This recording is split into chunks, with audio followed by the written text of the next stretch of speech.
It's Thursday evening on the ferry to Iceland's Westman Islands, and some of the 10,000 partiers expected at the small nation's largest festival are preparing for Iceland's most notorious weekend. You got your condoms?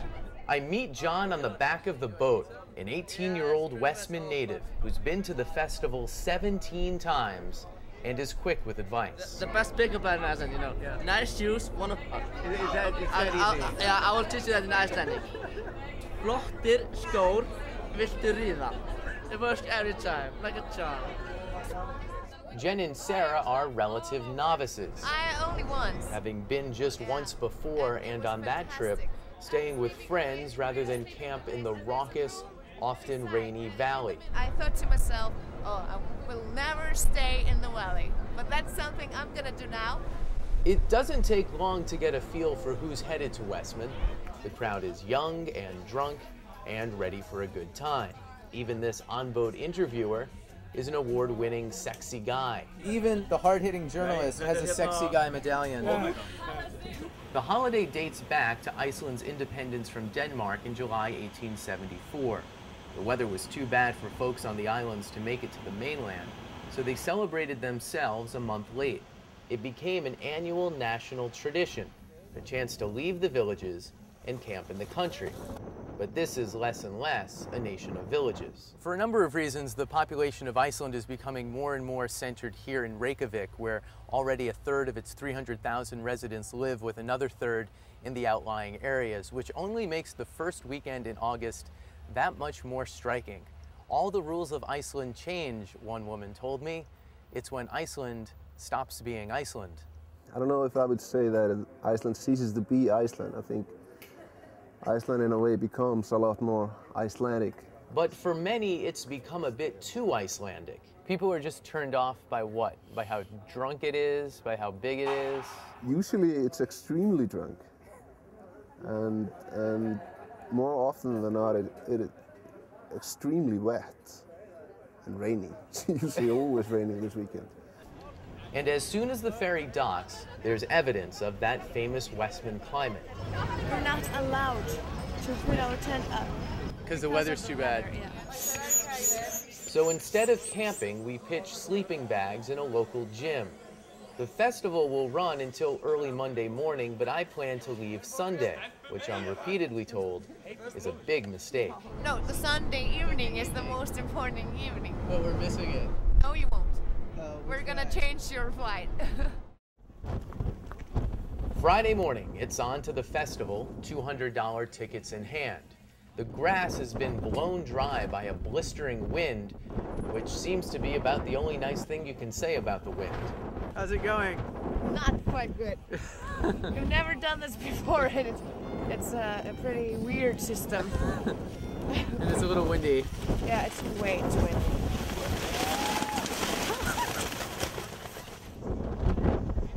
Is this your tent? It's my friend's tent. What do you think of their problems? I think you need more people to like put it up. But okay, well, why don't you help then? Because it's too much fun to watch them. It's worth mentioning that when the music starts, it's mediocre and repetitive. And if you climb up the hill and look down on the festival, it's revealed to be a somewhat compact affair. But in an isolated island nation with a smaller population than any U.S. state, all that misses the point. For a long weekend, the very hard-working Icelanders, who never ever go out on weekdays, have 4 days of untamed, uncensored fun. And for them, that makes this the greatest festival in the world. This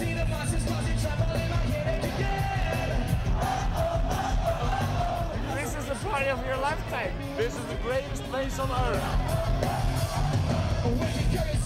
Look at it. Fire burning up 50 meters high. One guy peeing on the other side. Yeah. Hey, cameraman! Woo! Sing for me, come on.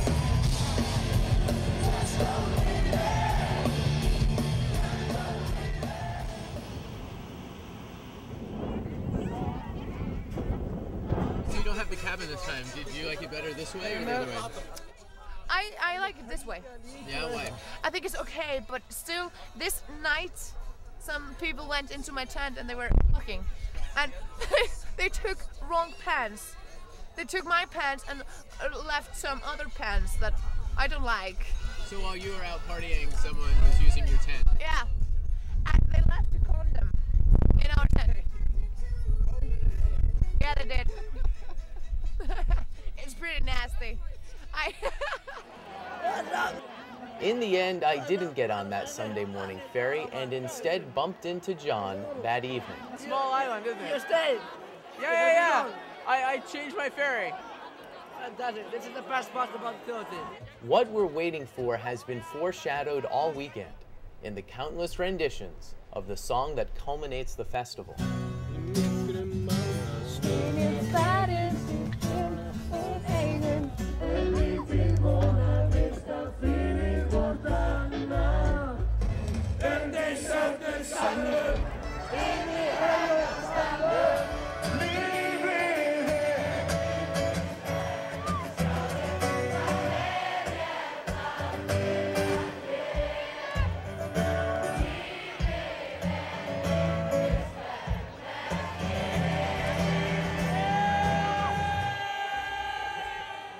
On the first Sunday in August for the last 20 years, the festival song is played by a local politician of limited musical skill, who instead lets the crowd take the lead.